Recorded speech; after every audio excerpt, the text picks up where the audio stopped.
Mientras tanto, vamos a recordar la consigna que tiene que ver, obviamente, con lo que va a estar pasando hoy a las 3 de la tarde. Si querés, Joaquín Tampuyen te puede tirar un vaticinio, ¿querés? Sí, claro. A ver, nosotros no tiramos, no arriesgamos por las dudas, pero a ver, Juaco, vos si te la querés jugar. ¿Resultado? Sí, para hoy. 1-0 Argentina. 1-0 Argentina. Bueno, Muy bien, nos clasificamos octavos. Muy bien. Es un medido. Medido, tal cual. Medido. Vamos con la gente también, que nos escribe un montón ahí en Facebook. A ver, acá tenemos Rosemary, dice que tiene dudas. María Alejandra dice 4-0. Epa, muy bien. Teresa dice 2-1, siempre Argentina. Esther 2-1. Sí. 2-1 dice Flavia también. Siempre con la victoria argentina. A ver, tenemos más mensajes ahí. Bueno, hay un montón de mensajitos que nos están llegando. Ahí tenemos Teresa, 2-1, dice María Alejandra. 4-0, 4-1, 2-1 la mayoría, ¿no? Dice. Sí, mucho se repite 2-1. 3-1 dice Ignacio. Bueno, todas victorias. Tenemos que tener más diferencia de gol, ¿no? Claro, ese 2-1 tenemos que estar viendo después cómo sale ahí Islandia y Nigeria. Empate 0-0. Seamos un poco más exitistas, ¿no? Ese 4-0 estaba bien para 4-0. ¿Un 3-0 alcanza? Un 3-0 también. Con un 3-0 estamos bien. Bueno, nos trasladamos al living ahora para presentar a nuestro próximo invitado. Se llama Guillermo Noles, periodista, escritor, autor de Manual de Curiosidades Mundiales. Aquí te lo estamos presentando. Cómo la historia fue marcando algunos momentos de los grandes mundiales. Gracias por haber venido. Gracias a ustedes por la invitación.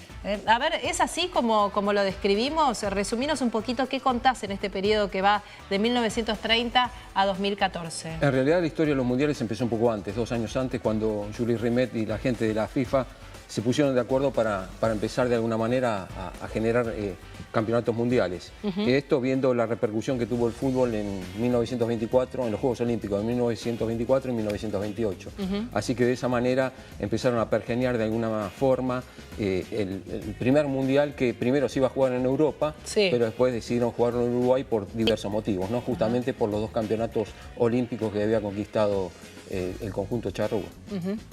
Ahora no, estamos, a ver, estoy viendo, Fede, preguntá si querés. Yo estoy viendo el libro. Cuenta Guillermo esto de Uruguay y la importancia que tuvieron esos 2 Juegos Olímpicos, que al día de hoy Uruguay luce 4 estrellas porque cuenta esas 2 medallas de oro como si fueran títulos mundiales. Claro, bueno, ahora le está yendo muy bien, con lo cual tal vez... Tal cual. ¿No? Sí. ¿Quién sabe? Tengamos en cuenta que le tocó quizás la zona más fácil del mundial, porque Rusia en los papeles previos, en la previa, no era un gran anfitrión a nivel futbolístico.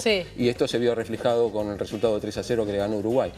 Pero hay que tener paciencia, hay que ver, hay que ser optimista también con respecto a Argentina, sin dejar de pasar o dejar de ver lo que sucedió, que lamentablemente es doloroso, pero que es un poco el reflejo de lo que es el país, ¿no? Ahora, de 1930 hasta el 2014, pasaron casi 100 años, mucha historia obviamente de por medio. En lo que es el libro está bárbaro porque también hay datos, digamos, de cada uno de los mundiales, el goleador de cada uno de los mundiales, bueno, los partidos, digamos, más destacados por ahí. La verdad que es muy interesante, aparte hay fotos también, la verdad que está muy interesante. Pero contanos un poco, Guillermo, ¿cómo fue, digamos, vos te dedicás a esto, te gusta el mundial, digamos, te gusta el fútbol en general? ¿Cómo es que fuiste cosechando todo este conocimiento? Primero me gusta el periodismo. Si bien empecé de grande, empecé casi a los 40 años, voy a cumplir casi 60, o sea, estoy cerca de los 60.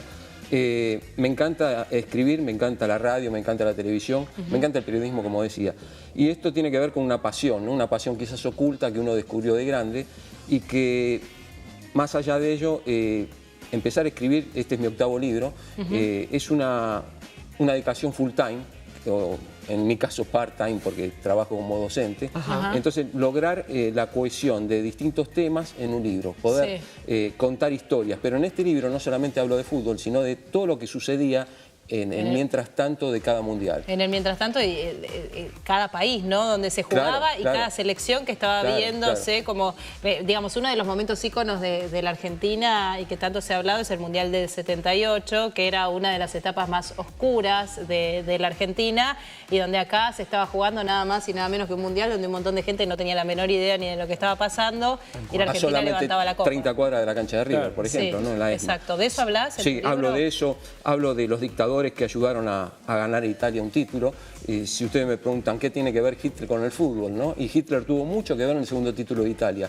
Y con el anexamiento de Austria en 1938, antes del Mundial, dejó el Mundial del 38 con 15 participantes. Y Austria, que era un gran equipo en ese momento, comandado por una estrella estelar que era Matías Sindelar, no pudo jugar el Mundial. Algunos jugadores austríacos se hicieron, o mejor dicho, participaron del Mundial por Alemania. La estrella, Matías Sindelar, no lo quiso hacer porque era de origen judío, pero curiosamente apareció muerto pocos meses después junto a su novia en su casa por un supuesto escape de monóxido de carbono. Y así un montón de historias, conflictos bélicos, temas de cultura, temas de musicales, o sea, todo lo que tuvo que ver con la música de los mundiales, cuándo fue el primer... Hay muchas preguntas que en el libro tienen respuestas, ¿no? Por ejemplo, ¿cuáles fueron los temas musicales? ¿Cuál fue el primer mundial que tuvo un tema musical? ¿Cuáles fueron los mundiales que tuvieron mascotas? Un montón de historias y curiosidades que fueron pasando a través del tiempo. Y porque las mascotas arrancaron en Inglaterra 66, claro, fue el primero. Con el león, digamos. Con el león ahí, exactamente. Y bueno, siempre decimos, ¿no? Cuando se juega el Mundial, decimos, bueno, las tapas de los diarios se concentran en las noticias del Mundial y el gobierno está tranquilo y pasan cosas. Bueno, es eso lo que por ahí se refleja en esto, en revelar qué iba pasando en el país durante las Copas del Mundo. Sin duda, sin lugar a dudas. Y si uno hace revisionismo, que es muy poquito lo que uno puede hacer en un libro de fútbol, pero por lo menos enmarcar la situación. Hay un dato muy curioso, ¿no? A Borges no le gustaba el fútbol, aborrecía el populismo, le gustaba mucho el ajedrez, y se muere justo en mitad del Mundial del 86, ¿no? Esto es un dato curioso, pero tiene que ver con las letras y el fútbol, ¿no? Que están muy de la mano. Ahora, ¿hay alguna historia? A ver, no, obviamente tienen que ir a comprar el libro, claramente, de Guillermo, pero por lo que estuvimos viendo, por lo que estuvimos hojeando, en realidad, hay muchas historias también de arreglo de mundiales. Vos recién mencionabas una, ¿no? Que fue también con Hitler en el medio, pero ¿hay alguna por ahí más del presente? ¿Alguna historia así como que en realidad deja mal parado o al país anfitrión? ¿O que hay una especie, no sé, de mano negra, por llamarlo de alguna manera? Bueno, en Corea-Japón ha sucedido dos partidos de Corea contra Italia y contra España. Hubo fallos arbitrales muy dudosos en los cuales dejaron justamente a Italia y España fuera del Mundial. Mirá vos. Y así sucesivamente. Pero, por ejemplo, ¿sabemos de algún, inclusive el de la Argentina que tanto se dijo en su momento que estaba arreglado, alguna copa se arregló? Una cosa es dejar afuera un país que, bueno, después termina incidiendo en quién termina ganando. Obvio, podría haber sido campeón, ¿no? Pero vos podés decir, si ¿alguna copa estuvo arreglada? Y casi todas. No, mentira, ¿me estás cargando? ¿En serio? Yo te diría que casi todas. Nos deja muy mal. Decir todas bueno, mucho se habla de Martín Fierro, pero siempre, a ver, la final del 78, si bien el equipo era un gran equipo, el equipo argentino, yo siempre digo lo mismo. Argentina en el 78 gana a lo Bilardo y Bilardo en el 86 gana a lo Menotti, ¿no? Porque hubo más juego en el 86 que en el 78. En el 78 pesó la localía, pesó lo que estaba sucediendo en el país, pesó también el entorno, ¿no? El nerviosismo y demás. Más allá del partido dudoso contra Perú, que uno lo pone en duda por algunas declaraciones de jugadores peruanos, sobre todo, y por haber visto el partido y haberlo vivido, también hay situaciones curiosas que se fueron dando. Por ejemplo, en la final, el árbitro no iba a ser Bonella, el italiano, sino iba a ser un israelí, Klein. Pero ese árbitro fue retrucado por la Junta Militar porque pensó que tenía buenas relaciones con Holanda. Y lo dejan afuera. Y lo dejaron afuera. Para no favorecer a Holanda. Claro, pero no tuvo nada que ver en la decisión. De hecho, esa final hubo un tiro en el palo cuando el partido estaba empatado, antes de ir al tiempo suplementario, que si entraba quedaba un minuto y hubiera salido campeón Holanda. Sin duda. Sí estuvo en duda, por ejemplo, como decía Guillermo, ese partido con Perú, porque Perú no era una selección tan débil como para perder 6-0, y de hecho muchos peruanos de aquel equipo después han contado que hubo un acuerdo. También hay que acordarse que aquel partido en Rosario empezó con dos jugadas muy peligrosas, un tiro en el palo de Perú y otra jugada que se fue muy cerquita, así que si hubiesen entrado quizás la historia hubiese sido distinta. Pero bueno, son ideas o sensaciones que a uno le quedan. Ahora, el libro no se focaliza obviamente solamente en Argentina, estamos obviamente agarrando los datos argentinos porque nos representan más o nos tocan mucho más de cerca, pero digamos, para aclarar por favor que no somos los únicos corruptos, por llamarlo de alguna manera, ha pasado en otros mundiales, digamos, no solamente en el 78 que en Argentina. Si empezamos desde el Mundial del 30, el primer tiempo había terminado a favor de Argentina. Directamente, 2-1. claro. Y hubo, yo entrevisté a Barallo hace varios años antes que él falleciese, y con todo de las apretadas que hubo en el vestuario, de las bayonetas y demás, de algunas cosas que la verdad, el mismo Monti, que había sido un gran jugador argentino, que jugó muy bien en el Mundial, en el último partido casi desapareció. Después tuvo su revancha con Italia en el 34. Guillermo Perón muere en año mundial, 74 claro, año Perón mundial. muere justamente el día que jugaban Alemania Oriental y la Argentina en el último partido del Mundial 74, el 1 de julio. Y eso hizo que el partido no se dé en vivo, se vea en diferido. En ese partido... Había 3 días de duelo, ¿no? Claro, había 3 días de duelo y no se podían pasar realmente los partidos. Y bueno, es el partido, digamos, de despedida de la selección argentina, empata 1-1 con el equipo alemán oriental. Y es el debut justamente de Waldo Matildo Filión, el arco argentino. Que hablábamos hoy que debutó en un mundial. Sí, claro. La política ha metido mucho la cola, no solo en Argentina, sino en el mundo, en los mundiales, en ese momento el peronismo, en otros países, digamos, el gobierno de turno.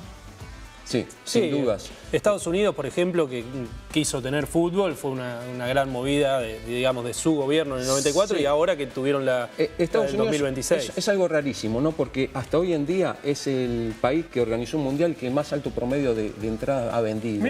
Casi 70.000 por partido. Ningún mundial lo pudo superar y el de Rusia tampoco lo va a poder hacer porque vemos que hay muchos claros en las tribunas y demás. Puede ser por un tema económico, un tema de precios de entradas, un tema de que la gente no pudo ir en la forma que ellos esperaban, ¿no? Claro. Pero sí, ¿no? Lo político siempre tuvo que ver, o casi siempre tuvo que ver. Quizás uno de los mundiales, el del 86, por ejemplo, más allá de alguna circunstancia, del gol de Diego, del golazo de Diego, pero Argentina tiene un gran equipo, ¿no? Eso no quedó ninguna duda, y menos en la final, ¿no? Contra Alemania. Y te hago al revés ahora la pregunta. Pues hablamos mucho de corrupción, en realidad el fútbol está limpio, ¿no? Queremos decir, los jugadores, digamos, están limpios. La pelota no se mancha. Exacto, la pelota no se mancha, los jugadores obviamente juegan verdaderamente. ¿Hubo un mundial que por ahí no se destaque por tanto conflicto? Al revés de lo que quizás el del año 58 de Suecia. Mira vos. ¿Fue más limpio? El primer mundial de Pelé, el primer mundial donde gana Brasil, que por primera vez en la historia lleva un psicólogo con su seleccionado. Puede ser que quizás analizando la historia no hubo cosas raras, ¿no? Pero como las fotos muestran, ¿no? De la Alemania del 54, hay una historia increíble y que muy poca gente la sabe, que el plantel de Alemania 54, después de muchos años, recién en 2009 se hizo una investigación en la Universidad de Berlín que detectó que varios jugadores habían estado dopados. ¿Y esto por qué? Porque analizaron los cuerpos digamos, se hicieron estudios forenses de varios jugadores que habían tenido la misma enfermedad y varios de esos jugadores habían participado en la Segunda Guerra como soldados. De hecho, Fritz Walter, que era el capitán de ese equipo, con 35 años, capitán y campeón, ¿no? Fue, digamos, fue un militar que había participado por Alemania y que se salvó de la muerte de casualidad porque un húngaro lo reconoció como jugador de fútbol. Y le dijo que no era alemán, que era austríaco, y por eso pudo, digamos, jugar su copa y ganarla, ¿no? ¡Qué historia! Sí, Guillermo, ¿te animás a decir si este mundial está arreglado también o cómo podría llegar? Eso si ganamos no, pero si no, sí. Si hoy perdemos está todo arreglado, Guillermo. Está todo arreglado. Uno dice, bueno, en tierra de Putin y lo que es raro en Rusia, ¿no? Más allá de las bellezas naturales, Rusia ya perdió con Uruguay y perdió bien, ¿no? No es un equipo compacto, no es... Pero clasificó igual. Clasificó igual. Hay que ver lo que sucede de aquí en adelante. Generalmente la localía tiene un valor. Sí, tengamos en cuenta que el único equipo que no pasó la primera ronda fue Sudáfrica en 2010, ¿no? Claro. Así que...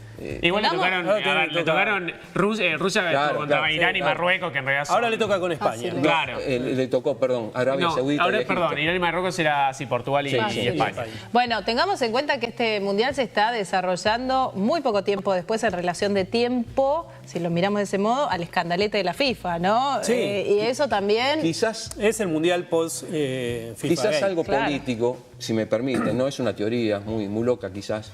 Tiene que ver por qué no Estados Unidos está en la Copa del Mundo y por qué sí Panamá, ¿no? El canal de Panamá es algo muy, digamos, muy estratégico. Mirá vos, hasta ahí la fino. Bueno, pero uno analiza. Yo soy profesor en ciencias económicas y también uno ve el espectro, ¿no? Entonces, no hay un porqué, pero hay una causalidad y no una casualidad. Gracias, Guillermo. Vamos a volver a mostrar el libro Guillermo Noll, Manual de Curiosidades Mundiales, 1930-2014. Gracias por haber venido. Gracias por la invitación.